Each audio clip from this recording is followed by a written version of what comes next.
Hi, I'm Mooney. Welcome to my studio slash kitchen. I'm excited to show you what kind of projects I work on, and I hope you enjoy the video.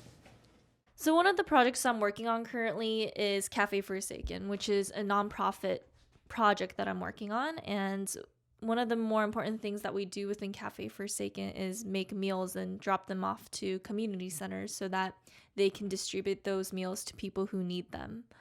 Right now, we're working out of a kitchen at a bar in Bushwick.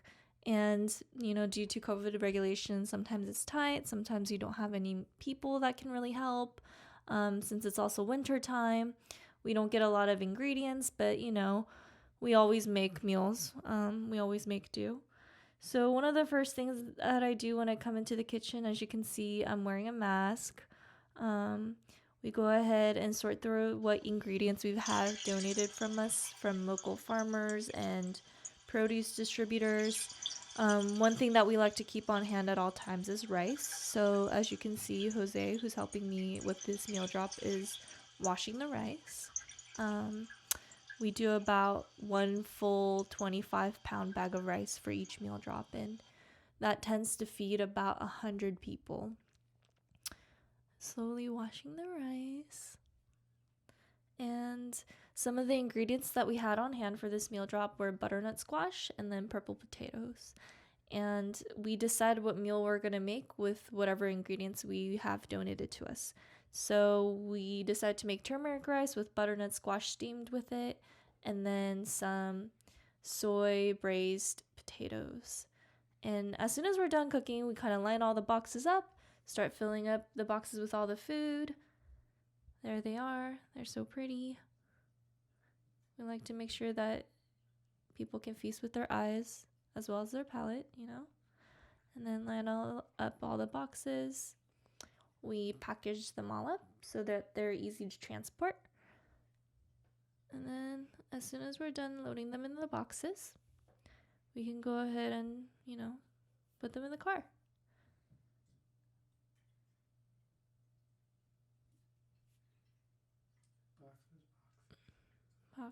Boxes in the car. And then zoom, and we're here at Woodbine. Woodbine is one of the community centers that we've been working with since the beginning of COVID. They're really amazing people. They do distribution of foods twice a week.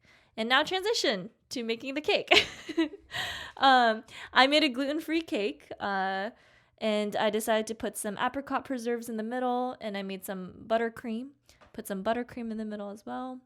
For decorating a cake, one of the important things is to get a clean kind of, if you like to think of it as a visual painting, a canvas. So what I'm doing right now is putting an initial layer of icing on there. Some people like to call it a crumb coat. Now I'm adding some colors to the buttercream. This is where I have the most fun, when I have a cake that's already baked, and then I can go ahead and just take my time decorating. And for decorating cake, there's a lot of ways that people decorate their cakes, usual ways to decorate them, but just have fun, I like to think of it as almost a sheet of paper or clay. Doesn't necessarily have to look edible. I think it's almost fun when it doesn't look that way. And so these were just the colors I had on hand. And I thought it'd be fun this time if I made the cake look a little more 3D and jump out at you. So I'm doing little mountains of icing and smashing the icing on there, just kind of like if it were pastel painting. Or I don't even know what that type of paint is called. Oil painting, maybe? And then I had fun here because I was trying to cover up the sides. And then I noticed some of the colors were blending together, and that was fun for me. So I think that's more important when you're decorating food is, if you're doing it for yourself, especially, just whatever you want to do. You don't have to really think about how it should look. And then there's my icing plate. It's so pretty. And then once I got all the initial colors on there, I thought it'd be fun to do some squiggles and dots. I made a little sharp mountain there. If you can see, it has a little peak. I thought that was fun. Adding some more icing.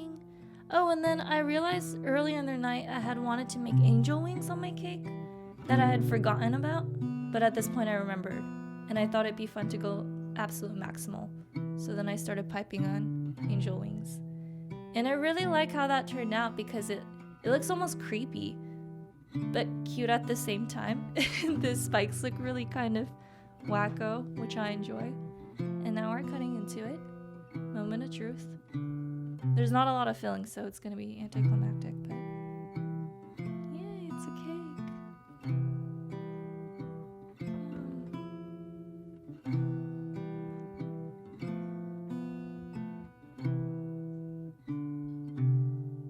I was scared it was gonna be dry because it's a gluten-free cake, but it ended up being okay.